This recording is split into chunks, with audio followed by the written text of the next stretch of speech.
आप सभी ने सुना होगा। लेकिन सोने की चिड़िया के असली मायने क्या है? क्या सोने की चिड़िया का मतलब यह है कि हमारे देश में बहुत सारा धंधा, तो मैं समझता हूँ कि यह कहना गलत होगा। देश युवा के विचार से बनता है, ना कि धन से। सर्वप्रथम आदरणीय प्रबंधक महोदय जी, प्रधानाचार्य जी एवं सभी मेरे शिक्षकगण एवं मेरे प्रिय साथियों, मैं आरुष शर्मा कक्षा 9वीं का छात्र आज आप सभी के समक्ष एक कविता प्रस्तुत करने जा रहा हूँ।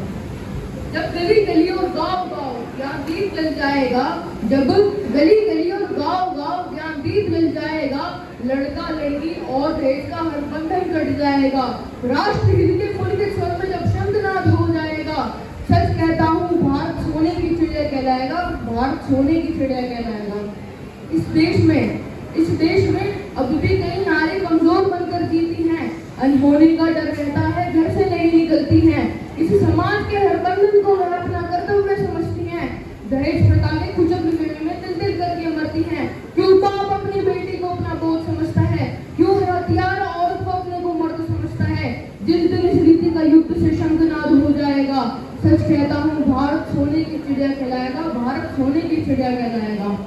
मैं कश्मीरी अलगाववादियों को भी कुछ कहना चाहता हूँ, उनको याद भी दिलाना चाहता हूँ और उनसे सवाल भी पूछना चाहता हूँ कि याद करो वह कुर्बानी जब इनकलाबी डोले थे, याद करो वह कुर्बानी जब इनकलाबी डोले थे, भारत माँ के वीर दीवाने सर के बल भी दौड़े थे, भारत माँ के वीर दीवाने सर के बल भी दौड़े थे। माँ भी अपने बेटों को जब काला तिलक लगाती थी, माँ भी अपने बेटों को जब काला तिलक लगाती थी, उनके चरणों की माटी भी चंदन कहलाती थी। जिस माँ के अपने बेटे की अर्थी घर पर आती थी, उस माँ की तो चीखें भी तब तेज राख बन जाती थी। भारत की यह पावन धरती बलिदानों की छाती थी, भारत की यह पावन धरती बलिदानों की छाती थी। और यह याद दिलाने के बाद अब मैं उनसे पूछना चाहता हूँ कि कहाँ गई वह नैतिकता जब बचपन में तुमने सीखी थी, कहाँ गई वह नैतिकता जब बचपन में तुमने सीखी थी? भारत माँ के नेक दुआएं ग्रंथों से जो फेरी थी, कश्मीर से जैन युद्ध तक अपना उलगाव फैलाते हो, कश्मीर से जैन युद्ध तक अपना उलगाव फैलाते हो, भारत माँ के टुकड़ों पर ये कैसा गाना गाते हो, भारत माँ के टुकड़ों पर ये कैसा गाना गाते हो।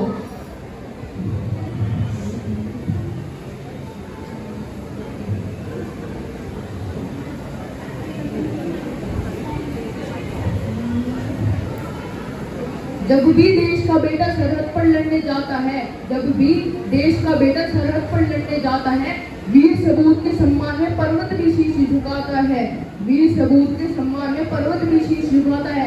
लेकिन जो भारत माँ के टुकड़ों पर ऐसा गाना गाते हैं, लेकिन जो भारत माँ के टुकड़ों पर ऐसा गाना गाते हैं, राष्ट्रवाद के ऐसे पापी जंगली गीदड़ कहलाते हैं। आज मैं जंगली गीदड़ को इंसान बनाने आया हूँ, आज मैं जंगली गीदड़ को इंसान बनाने आया हूँ, भारत माँ के टूटे सपनों की याद दिलाने आया हूँ, अपने अंतर मन की मैं कुछ व्यथा बताने आया हूँ, अपने अंतर मन की मैं कुछ व्यथा बताने आया हूँ। सोने की चिड़िया को फिर से पंख लगाने आया हूँ, सोने की चिड़िया को फिर से पंख लगाने आया हूँ। धन्यवाद। एक पिता ने क्या खूब कहा है, एक पिता ने क्या खूब कहा है, सुख में सब चाहिए होते हैं, परंतु दुख में अकेली बेटी ही काफी होती है। सर्वप्रथम आप सभी को मेरा सादर नमस्कार। मैं श्वेता गुप्ता कक्षा 9वीं की छात्रा कवि सम्मेलन के इस अवसर पर भ्रूण हत्या के खिलाफ एक कविता प्रस्तुत करने जा रही हूँ, जिसकी पंक्तियां कुछ इस प्रकार हैं। एक लड़की आई आज रात मेरे सपने में, बोली अंकल मुझे बचा लो, काट रहे हैं मेरे। मैंने बोला अपनों से गुड़िया तुम क्यों हो डरी हुई, इतनी रात में क्यों हो आई सहमी सहमी डरी। कहती मुझको डर लगता है अपनी माँ और बापू से, कहती मुझको डर लगता है अपने माँ और बापू से, अंकल मुझको आप बचा लो, काट रहे हैं चाकू से, वो काट रहे हैं चाकू से। अंकल आप बताओ मेरे माँ और बापू को, अंकल आप बताओ मेरे माँ और बापू को, बोझ नहीं ताकत दूंगी अपने माँ और बापू को, बोझ नहीं ताकत दूंगी अपने माँ और बापू को। आने दो मुझको दुनिया में मेरा भी हक बनता है, आने दो मुझको दुनिया में मेरा भी हक बनता है। बेटी की करुणा को तो ऊपर वाला भी सुनता है, बेटी की करुणा को तो ऊपर वाला भी सुनता है। नहीं बनूंगी बोझ कभी भी, वादा उनसे करती हूँ। नहीं बनूंगी बोझ कभी भी, वादा उनसे करती हूँ। उनको बोलो खून हूँ उनका, उनकी प्यारी बेटी हूँ। उनको बोलो खून हूँ उनका, उनकी प्यारी बेटी हूँ। जिस लक्ष्मी को सब मान रहे हैं वो भी तो एक लड़की है। जिस लक्ष्मी को सब मान रहे हैं वो भी तो एक लड़की है। जिस माता को सब मान रहे हैं वो भी तो एक लड़की है। माँ को बोलो मुझे बचा ले, वो भी तो एक लड़की है। माँ को बोलो मुझे बचा ले, वो भी तो एक लड़की है। जिस बापू को कोख में रखा वो दादी एक लड़की है।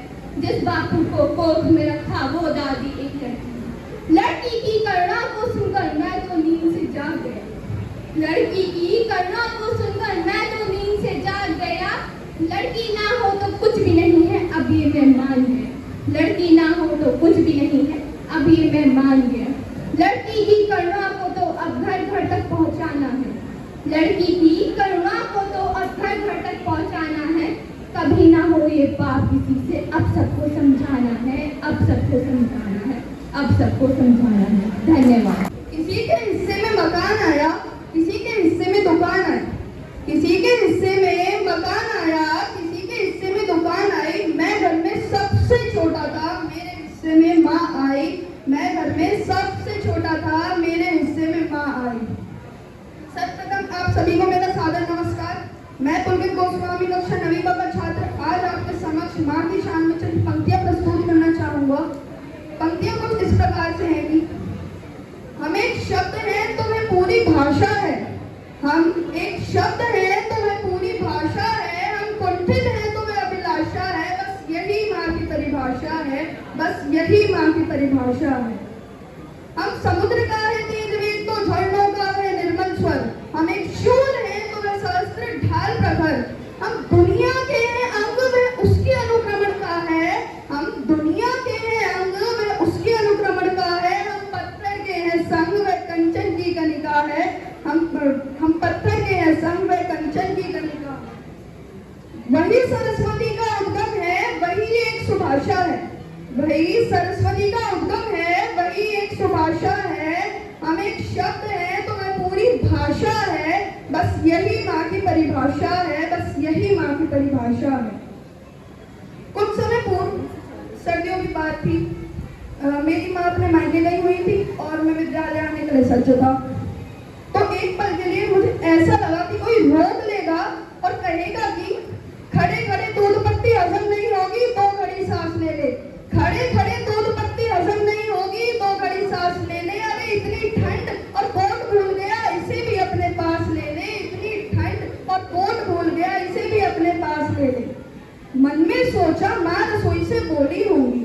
मन में सोचा माँ रसोई से बोली होंगी। जिसके हाथों में सना आटा होगा, पलट के देखा तो क्या मालूम था वहां सिर्फ सन्नाटा होगा, वहां सिर्फ सन्नाटा होगा। अब जो लोग अपनी माँ से आज़ादी के लिए जीवन भर लड़ते रहे या वो अपनी माँ की रोक टोक से भागना चाहते थे, आज वो भी कुछ इस प्रकार कहते हैं कि जिस आज़ादी के लिए मैं तुमसे लड़ता रहा वह सारी आज़ादी मेरे पास है।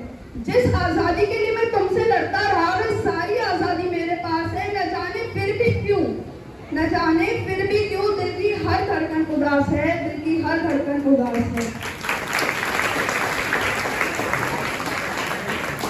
अब बूढ़ी माँ अपनी बेटी से क्या कहती है? सारा सारा दिन सताता है, रात को देर से आता है। सारा सारा दिन सताता है, रात को देर से आता है। खाना गर्म करने को जागती रहूं, खाना खिलाने पीछे भागती रहूं। बहाती हूँ आंसू तेरे लिए, बहाती हूँ आंसू तेरे लिए। कभी कुछ सोचा है मेरे लिए? बहाती हूँ आंसू तेरे लिए, कभी कुछ सोचा है मेरे लिए? खैर मेरा तो क्या होना है और क्या हुआ है। मेरा तो क्या होना है और क्या हुआ है। तू खुश रहे ना बस यही हुआ है। तू खुश रहे ना बस यही हुआ है। अब बेटा अपनी माँ को उत्तर देते हुए कहता है, आज तमाम खुशियां ही खुशियां। गम यह नहीं है कि कोई ये खुशियां बांटने वाला होता। गम यह नहीं है कि कोई भी खुशियां बांटने वाला होता। पर कोई तो होता जो गलतियों पर डांटने वाला होता। पर कोई तो होता जो गलतियों पर डांटने वाला होता। अंत में कुछ अंतिम पंक्तियां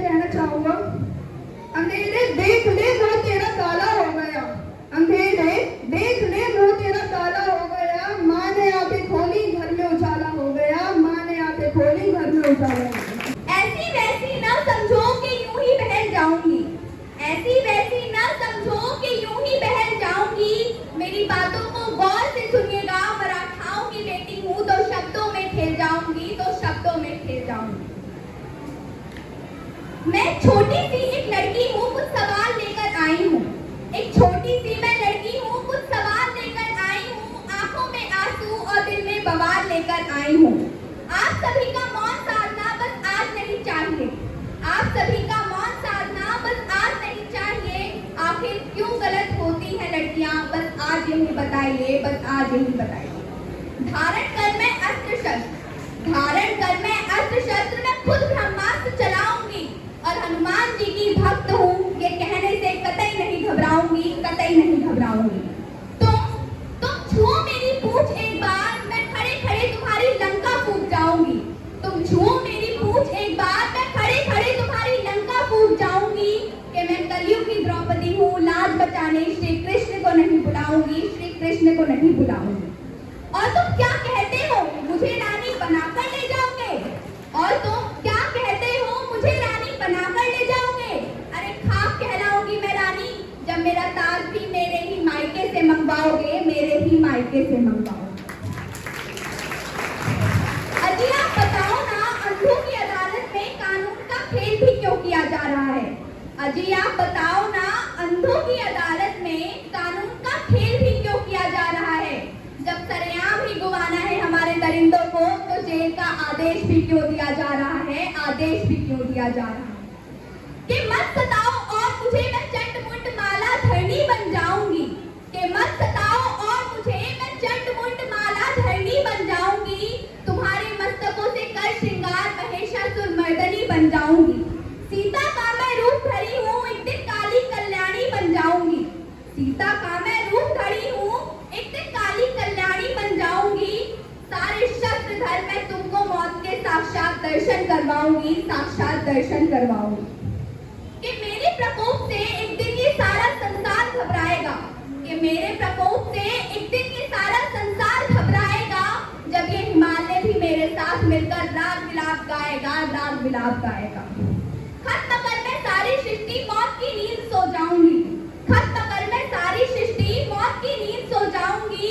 मत उलझो मेरे प्रकोप से, वरना एक दिन मैं गंगा में भी रक्त का सैलाब ले आऊंगी, रक्त का सैलाब ले आऊंगी। ये मराठाओं की पुतली आज एक आखिरी बात कहकर जाएगी। ये मराठाओं की पुतली आज एक आखिरी बात कहकर जाएगी।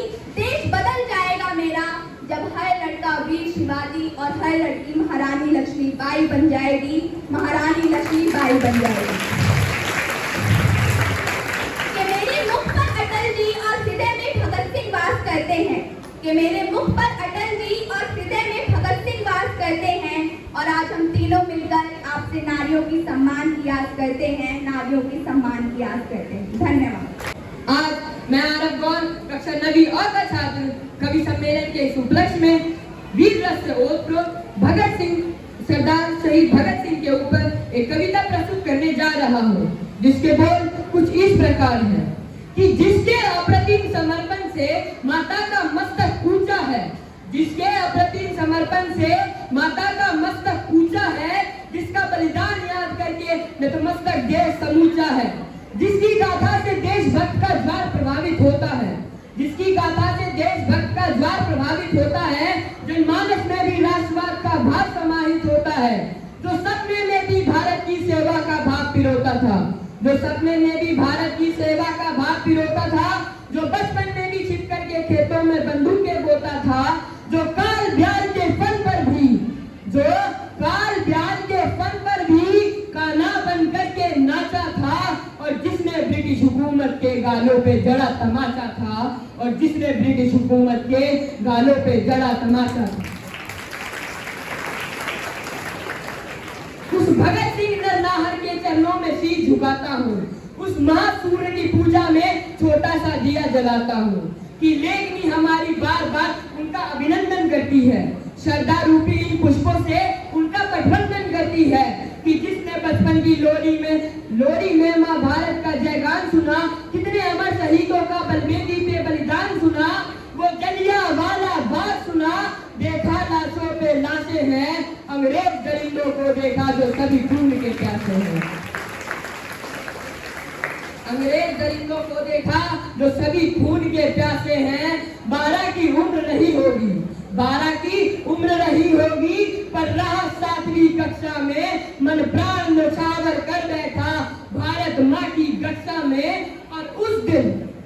और उस दिन विद्यालय न जाकर के वो जलियांवाला बाग गया, और उस दिन विद्यालय न जाकर के वो जलियांवाला बाग गया। वो हृदय विदारक दृश्य देख अंदर का पैर जाग गया। फिर शोणित से सनी हुई मिट्टी पर, शोणित से सनी हुई मिट्टी पर अर्घ आंसुओं का लेकर मस्तक पे उसको तिलक किया।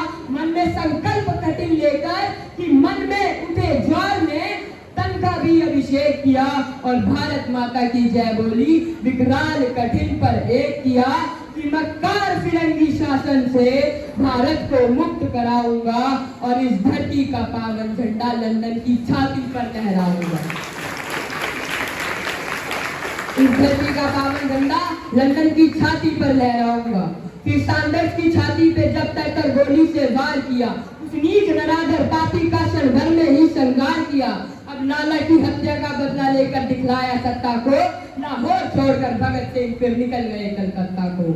कलकत्ता में चाहे तो वो तमाम धनार्जन करते, कोठियां बनाते, परंतु नहीं, जिसका जैसा होता है विचार राही वैसे मिल जाते हैं। उन्हें वहाँ कौन लोग मिले, उन्हें वहाँ बट कृष्ण और जतिन दास जैसे भारत माता के पूत मिले। संयम बलिदान त्याग वो संपत्ति आपूत मिले। फिर असेंबली में घुसकर जब धाए धाए बम फोड़ा था, स्वतंत्र समर की पुस्तक में एक नवल प्रश्न जब जोड़ा था। फिर जय भगत सिंह नारों से भारत गूंज उठा। जय भगत सिंह नारों से भारत गूंज उठा। हर बालक मानो भगत सिंह के चरणों में जाकर पूज उठा। खुद गिरफ्तार होकर कहते हैं साम्राज्यवादियों सावधान, तुम्हारा अस्तित्व मिटाने को जाग गया है हिंदुस्तान। घर घर में पैदा भगत सिंह,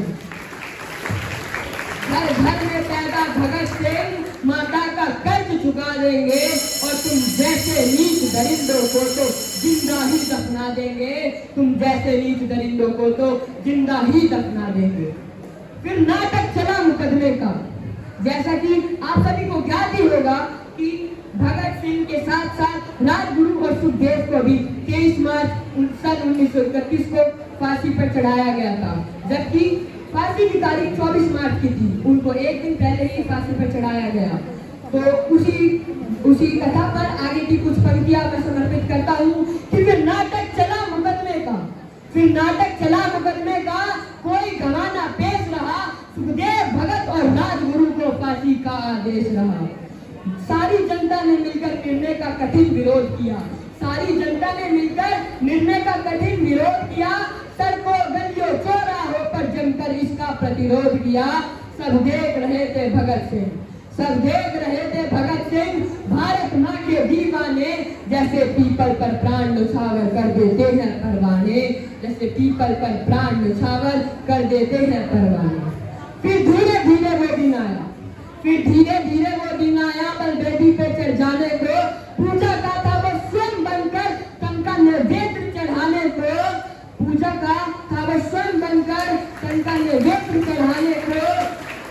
आगे सामर्थ्य नहीं है मेरे अंदर, आगे घटना कैसे जीवंत करूं। सामर्थ्य नहीं है मेरे अंदर, आगे घटना कैसे जीवंत करूं। शब्दों की अपनी सीमा है, मैं कैसे आगे अंत करूं। फिर भी फर्ज निभाता हूं कि ये चिंतन जिंदाबाद रहे, और सभी वीर शहीदों का हम पर स्नेहहीन आशीर्वाद रहे। धन्यवाद।